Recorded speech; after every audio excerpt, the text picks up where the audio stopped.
할렐루야, 샬롬. 8월 20일입니다. 매일 성경 말씀 묵상 주님의 이름으로 시작합니다. 이사야 30장 1절부터 17절의 말씀입니다. 여호와께서 이르시되 패역한 자식들은 화 있을진저 그들이 계교를 베푸나 나로 말미암지 아니하며 맹약을 맺으나 나의 영으로 말미암지 아니하고 죄에 죄를 더하도다. 그들이 바로의 세력 안에서 스스로 강하려 하며 애굽의 그늘에 피하려 하여 애굽으로 내려갔을 때 나의 입에 묻지 아니하였도다. 그러므로 바로의 세력이 너희의 수치가 되며 애굽의 그늘에 피함이 너희의 수욕이 될 것이라. 그 고관들이 소안에 있고 그 사신들이 하네스에 이르렀으나 그들이 다 자기를 유익하게 하지 못하는 민족으로 말미암아 수치를 당하리니 그 민족이 돕지도 못하며 유익하게도 못하고 수치가 되게 하며 수욕이 되게 할 뿐임이니라. 네겝 짐승들에 관한 경고라. 사신들이 그들의 재물을 어린 나귀 등에 싣고 그들의 보물을 낙타 안장에 얹고 암사자와 수사자와 독사와 및 날아다니는 불뱀이 나오는 위험하고 공고한 땅을 지나 자기에게 무익한 민족에게로 갔으나 애굽의 도움은 헛되고 무익하니라. 그러므로 내가 애굽을 가만히 앉은 나합이라 일컬었느니라. 이제 가서 백성 앞에서 서판에 기록하며 책에 써서 후세에 영원히 있게 하라. 대저 이는 패역한 백성이요 거짓말하는 자식들이요 여호와의 법을 듣기 싫어하는 자식들이라. 그들이 선견자들에게 이르기를 선견하지 말라. 선지자들에게 이르기를 우리에게 바른 것을 보이지 말라. 우리에게 부드러운 말을 하라. 거짓된 것을 보이라. 너희는 바른 길을 버리며 첩경에서 돌이키라. 이스라엘의 거룩하시니 우리 앞에서 떠나시게 하라 하는도다. 이러므로 이스라엘의 거룩하신 이가 이같이 말씀하시되 너희가 이 말을 업신여기고 압박과 허망을 믿어 그것을 의지하니 이 죄악이 너희에게 마치 무너지려고 터진 담이 불쑥 나와 순식간에 무너진 같게 되리라 하셨은즉 그가 이 나라를 무너뜨리시되 토기장이가 그릇을 깨뜨린 같이 아낌없이 부수시리니 그 조각 중에서 아궁이에서 불을 붙이거나 물 웅덩이에서 물을 뜰 것도 얻지 못하리라. 주 여호와 이스라엘의 거룩하신 이가 이같이 말씀하시되 너희가 돌이켜 조용히 있어야 구원을 얻을 것이요 잠잠하고 신뢰하여야 힘을 얻을 것이거늘 너희가 원하지 아니하고 이르기를 아니라 우리가 말 타고 도망하리라 하였으므로 너희가 도망할 것이요 또 이르기를 우리가 빠른 짐승을 타리라 하였으므로 너희를 쫓는 자들이 빠르리니 한 사람이 꾸짖은즉 천 사람이 도망하겠고 다섯이 꾸짖은즉 너희가 다 도망하고 너희 남은 자는 겨우 산 꼭대기에 깃대 같겠고 산마루 위에 기치 같으리라 하셨느니라. 아멘. 오늘 본문의 내용이 이렇습니다. 하나님께 대한 불신앙으로 애굽과 동맹을 유다가 체결하는 거예요. 애굽과 동맹을 체결하고 이 하나님의 심판을 피해보려고 했던 거예요. 자, 그런 유다를 향해서 심판이 예언되고 있습니다. 하나님께서 유다를 징계하시기보다 직접적인 원인은 징계하시는 보다 직접적인 원인이 애국과의 동맹이다 하는 거예요. 자, 이 내용을 같이 묵상합니다. 첫 번째, 참된 신앙은 하나님께 묻고 또 묻고 이것이 참된 신앙입니다. 1절에 보니까 하나님이 유다를 패역한 자식이라고 불러요. 이유가 뭐냐면 불신앙 때문이에요. 유다가 개교를 베풀었는데 이 개교는 하나님으로부터 나온 것이 아니었습니다. 이 개교라는 것은 단순히 꾀나 계획 정도가 아니라 신정 왕국의 미래를 좌우하는 중대한 결정 같은 것을 뜻합니다. 그런데 유다는 신정 왕국이에요. 그러면 하나님 말씀, 율법에 근거해야 되는데 자기 생각과 지혜로 운명을 개척하려 했다는 거예요. 맹약을 맺으나 하나님과 상관이 없다. 이 맹약은 이불을 펼치거나 술을 붓는 행위, 우상을 부어 만드는 행위 등을 포괄하는 여러 가지 의미가 있습니다. 그러니까 유다가 애굽과 동맹을 맺기로 결정하고 애굽에 사신을 보내고 상호 동맹을 공고히 하는 의미에서 애굽 우상의 보호를 구했다는 거예요. 우상 숭배한 거죠. 그 우상 앞에 애굽 사람들처럼 충성을 다짐하는 거예요. 유다는 아수르의 강력한 위협을 피하기 위해서 애굽을 의지한 게 지금 큰 문제인 거예요. 2절에 보니까 그들이 바로의 세력 안에서 스스로 강하려 하며, 여기서 그들은 유다죠. 애굽의 그늘에 피하려 하여 애굽으로 내려갔다. 자, 그들의 문제는 뭐냐면 하나님께 묻고 또 묻지 않고 아예 하나님 패싱하고 애굽으로 간 거예요. 하나님이 2절에서 나의 입에 묻지 아니하였도다 이렇게 말씀하시죠. 자, 나로 말미암지 아니하며 나의 영으로 말미암지 아니하고 나의 입에 묻지 아니하였도다. 자, 이 말씀들을 보세요. 유다가 행하는 모든 게 하나님과 상관없이 이루어지고 있는 거예요. 하나님을 철저히 무시해요. 지금 하나님께서 유다가 애국과 동맹을 맺은 사실 자체를 책망하고 있지는 않아요. 하나님께 전혀 묻지도 않았다는 것, 이게 더 큰 책망인 것입니다. 그 결과는 뭐예요? 멸망입니다. 참된 신앙의 자세는 범사에 하나님을 인정하는 것입니다. 하나님께 물어보는 거예요. 구약 성경에 보면 다윗이 이 일을 참 잘했죠. 사실 다윗의 인생길에는 무수한 대적들, 무수한 어려움들, 무수한 시련들이 있었어요. 다윗 혼자만의 힘과 지혜로 감당할 수 없는 게 대부분입니다. 다윗을 파멸시킬 수 있는 위험천만한 것들이 산적해 있었어요. 그때마다 다윗이 가장 먼저 취한 자세는 하나님께 묻는 거예요. 나의 신앙과 나의 불신앙, 이 정도를 측정하는 바로미터가 딱 있다면 하나님께 얼마큼 묻고 또 묻냐 하는 정도예요. 나는 얼마나 자주 하나님께 묻습니까? 자주 묻는 사람, 이거 신앙이에요. 자, 오늘도 묻고 또 묻고 하루하루를 가시기를 주의 이름으로 축원합니다. 두 번째, 성도는 애굽, 영적으로 보면 세상을 그늘 삼을 수 없는 존재다. 3절에 보니까 바로의 세력이 너희의 수치가 될 것이며 애굽의 그늘에 피한 것이 너희의 수욕이 될 것이다. 자, 유다가 아수르의 침공을 대비해서 바로에게 피했어요. 바로의 그늘 아래에서 보호받고자 했지만 수치와 침욕만 남는다는 거예요. 이유가 뭐냐면 7절, 애굽의 도움은 헛되고 무익할 것이다. 그러므로 내가 애굽을 가만히 앉은 라합이라 일컬었느니라. 여기서 라합은요, 거대함, 폭풍 이런 뜻을 가지고 있어요. 고대 근동의 신화에서 혼돈과 풍파를 일으키는 바다의 괴물로 알려진 게 라합이에요. 애굽을 라합에 비유했습니다. 자, 그런데 애굽은 전통적으로 고대 근동에서 가장 강한 나라였고 고대 근동 세계에서 실질적인 1인자 자리를 오랫동안 점유해 왔어요. 그래서 유다는 그런 애굽, 라합과 같은 애굽을 등에 업고 이 아수르의 위기에서 넘어가고 싶었던 거예요. 그래서 자기들이 소유한 온갖 금은보화를 싣고 암사자, 수사자, 독사, 날아다니는 불뱀이 나오는 위험천만한 공고한 땅, 광야를 지나서 애굽까지 가서 도움을 요청한 거예요. 자, 이스라엘 땅에서 애굽까지 얼마나 멀어요. 그런데 유다 사신들의 그런 수고와 희생이 무익한 것이 돼버릴 거예요. 왜? 애굽이 가만히 앉은 라합에 불과하기 때문입니다. 자, 유다가 아수르의 침공을 받았을 때 이 애굽은 아무런 군사적인 도움도 주지 못합니다. 도리어 아수르 군대에 묶여서 유다에게 도움을 주기는커녕 자기들의 안위를 먼저 생각해야 되는 코가 석자인 처지가 되었습니다. 자, 유다가 어떻게 이 위기를 극복합니까? 히스기야를 비롯해서 예루살렘 성 안의 백성들이 하나님을 바라보고 하나님의 도움을 간절히 구할 때에 하나님이 그들을 건져주십니다. 그러니 처음부터 그렇게 했으면 유다 성읍들이 멸망당하고 공격당하고 예루살렘만 남고 이 일이 안 벌어질 거잖아요. 자, 우리는 최후의 심판의 날에 세상 사람들이 붙들고 있는 물질, 명예, 권력들이 물거품처럼 사라지고 마치 주식 증서가 휴지 조각 되어버리는 것 같은 드라마를 볼 거예요. 자기의 자존심, 소유, 수고와 땀조차도 헐값으로 내놓으며 안전보장을 얻기 위해 의지했던 사람들의 그 모든 것이 아무런 도움도 주지 못하고 그도 자기 안위를 걱정해야 하는 처지에 놓이는 것을 볼 거예요.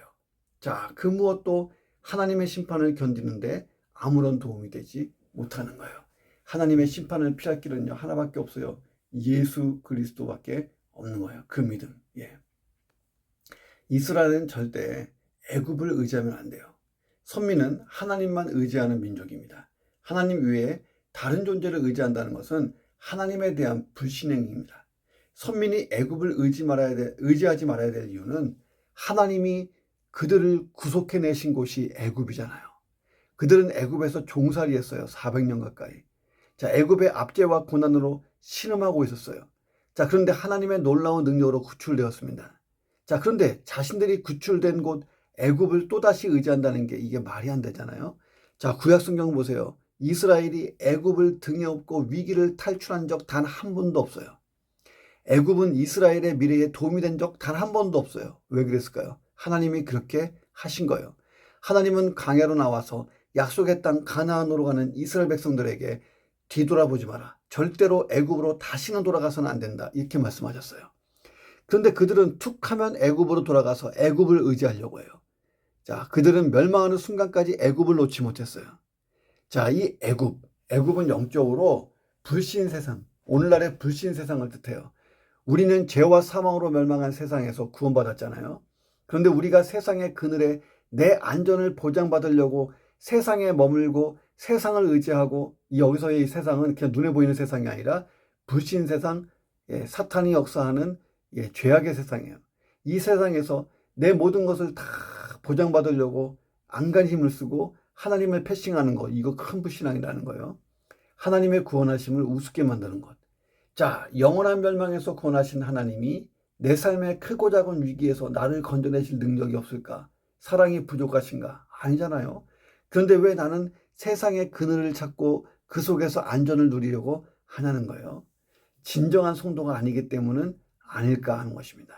하나님의 자녀가 아닌 것은 아닐까? 자, 하나님의 자녀요. 성도면 하나님의 그늘 안에서 안전을 추구하면 되는 거예요. 자, 세상을 떠나라, 지구를 떠나라 이것이 아니고 하나님이 아닌 썩은 동아줄을 붙잡고 하나님을 붙잡지 못하는 것, 이거 버리라는 거예요. 자, 유다가 하나님을 버린 것은 아니에요. 그냥 패싱했어요. 하나님 인정해요. 하나님, 우리 하나님 다 인정해요. 자, 그런데 하나님 말고 애굽을 의지하고 애굽을 붙잡고 애굽 동아줄을 붙잡았어요. 이게 얼마나 엉뚱한 행동이에요. 하나님을 정말 인정하고 하나님을 믿는다면 하나님을 의지하는 게 우선이고, 그리고 하나님의 허용 범위 안에서 세상의 것들을 붙잡고 놓고 하는 거죠. 자, 이 순서가 바뀌었어요. 바뀐 결과가 뭐예요? 그들이 그렇게 붙잡던 동아줄, 애굽은 아무런 도움도 안 되고 아수르의 침공 앞에 무력하게 되고, 결국은 하나님을 붙잡았을 때 구원받잖아요. 처음부터 그렇게 쓰면 되잖아요. 그렇게 사시기를 주의 이름으로 축원합니다. 세 번째, 죄를 범하는 것보다 무서운 게 뭐냐면 죄에서 떠나지 않고 머물고 있는 거예요. 9절 보니까 대저 인한 패역한 백성이여 거짓말하는 자식들이요 여호와의 법을 듣기 싫어하는 자식들이라. 그래서 하나님께서 8절에서 이제 가서 백성들 앞에서 서판에 기록하며 책에 서서 후대에 영원히 이 사건이 있도록 기록해라. 영원히 기억하게끔 아예 글로 적어놔라. 자, 아마도 유다가 하나님을 배반하고 의지해서는 안 되는 애굽을 의지한 것. 자, 그로 인해서 하나님의 심판 경고가 이 서판에 기록됐을 거예요. 후대의 사람들이, 하나님의 백성들이 이사야 당시에 유다 사람들과 같은 동일한 실수를 반복하지 않도록 교훈하기 위해서 그렇게 기록물을 남기라고 하신 거예요. 성경은요, 거룩한 경전이에요. 자, 그런데 하나님의 백성들의 실수와 허물과 죄가 많이 기록되어 있어요. 심지어 아브라함, 모세, 다윗과 같은 위대한 인물들의 죄도 낱낱이 기록되어 있어요. 자, 성경이라고 부르기 부끄러운 내용들도 있죠. 자, 그런데 그런 기록을 담게 하신 하나님의 의도가 뭡니까? 그들의 죄는 모든 인류가 안고 있는 문제고 우리 자신들의 이야기도 된다는 거예요. 속이고 원망하고 불평하고 분노하고 음란하고 죄를 저지르고 죄를 감추기 위해 더 큰 죄악을 짓고, 자, 우리는 성경에서 어두운 단면을 볼 때마다 반면교사 삼을 수 있어야 합니다.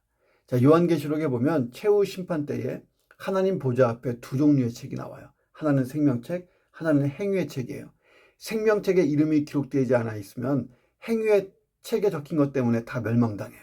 자, 그런데 생명책에 이름이 기록되어 있지 않으면 행위의 책에 적힌 대로 심판받습니다. 자, 생명책에 이름이 기록되어 있으면 행위의 책에 적힌 것 때문에 멸망당하진 않아요. 자, 그런데 생명책에 이름이 없으면 행위의 책대로 심판받는 거예요. 자, 그 결과 죄로 인해서 영적 죽음, 영원한 지옥 형벌이 주어지는 거예요. 자, 이 책에 보면 그의 모든 선악간의 일들이 다 적혀 있어요. 자, 생명책에 이름이 적힌 구원받은 자들은 이 행위의 책에 의해 이제는 상급을 받습니다. 어쨌든 마지막 날에 하나님 앞에 섰을 때 기록된 책들이 두 개 있는데 저와 여러분은 생명책에 이름이 기록되어 있기 때문에 행위의 책에 의해서 멸망은 당하지 않아요. 그런데 행위책에 있는 선한 행실로 인해서 상급을 얻습니다. 그러니까 믿는 자는 상급 심판을 받는 거고, 믿지 않는 자는 영원한 그 불못 심판을 받는 거예요. 지옥 심판. 나는 어떻게 행위의 책에 무엇을 기록할 것인가를 생각해 보세요. 하나님은 유다를 패역한 백성이요 거짓말하는 자식이요 여호와의 법을 듣기 싫어하는 자식이라고 부릅니다. 한마디로 딱 정리하면 유다는 죄를 짓고도 죄를 뉘우치지 않고 끝까지 그 죄를 붙들고 고집하고 있었던 거예요. 하나님 말씀에 대해 아예 귀까지 틀어막고 유다가 얘기해요. 듣기 좋은 소리만 예언하시오. 아니면 안 듣겠소. 자, 죄를 짓는 것보다 더 무서운 게 이 죄를 떠나지 못하고 고집하고 있는 거예요. 하나님은 공의로우시기 때문에 즉각 심판하셔야 되지만 사랑이시기 때문에 오래 참으시고 기다려줘요. 그런데 그 하나님의 오래 참으심을 시험하지 말라는 거예요. 자, 오늘도 우리가 떠나야 될 것은 떠나시기를 주의 이름으로 축원합니다.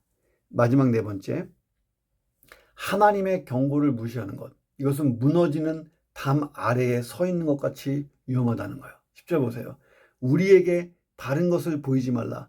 우리에게 부드러운 말을 하지 말라. 거짓된 것을 보이라. 11절 바른 길을 버리며 척경에서 돌이키라. 이스라엘의 거룩하신 이를 우리 앞에서 떠나가시게 하라. 이 도대체 무슨 말입니까? 자, 심판과 징계에 관련된 하나님 말씀 예언이 듣기 싫다는 거예요.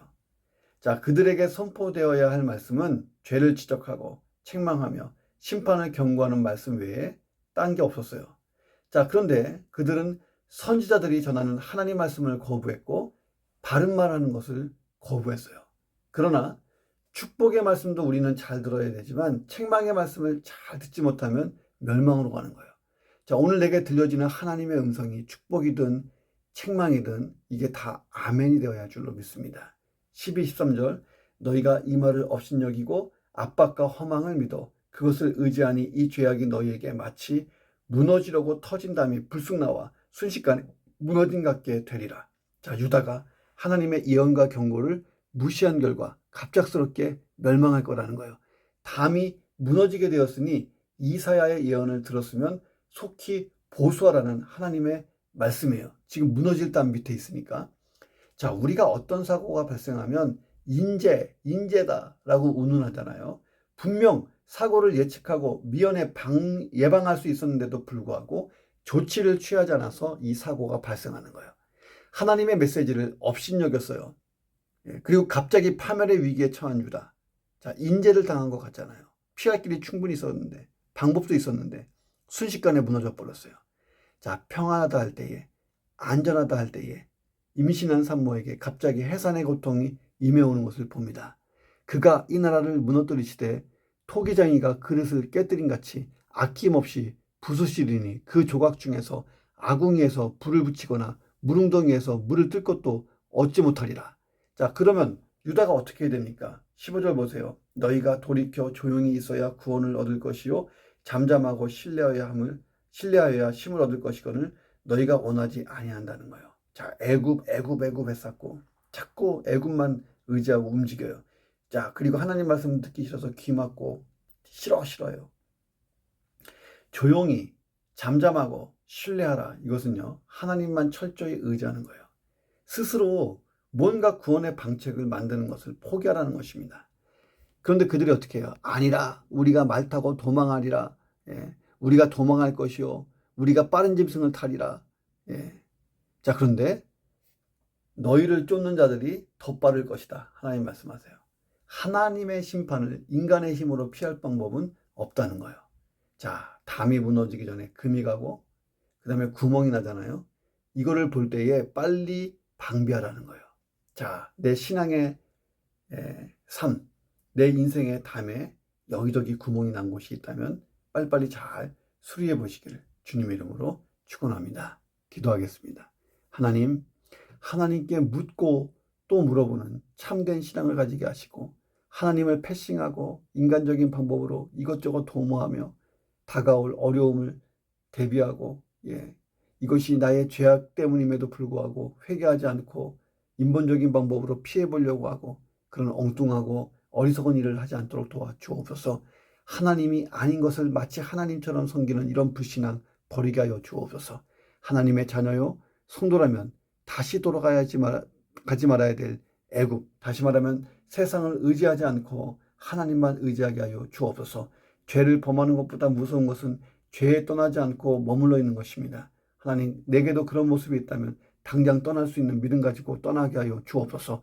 하나님의 경고의 사이렌을 듣고 내 인생의 담에 여기저기 구멍난 곳이 있다면 잘 발견하고 잘 수리하여서 안정적이고 복된 거룩한 신실한 인생을 살 수 있도록 도와주옵소서. 예수 그리스도의 이름으로 기도드립니다. 아멘.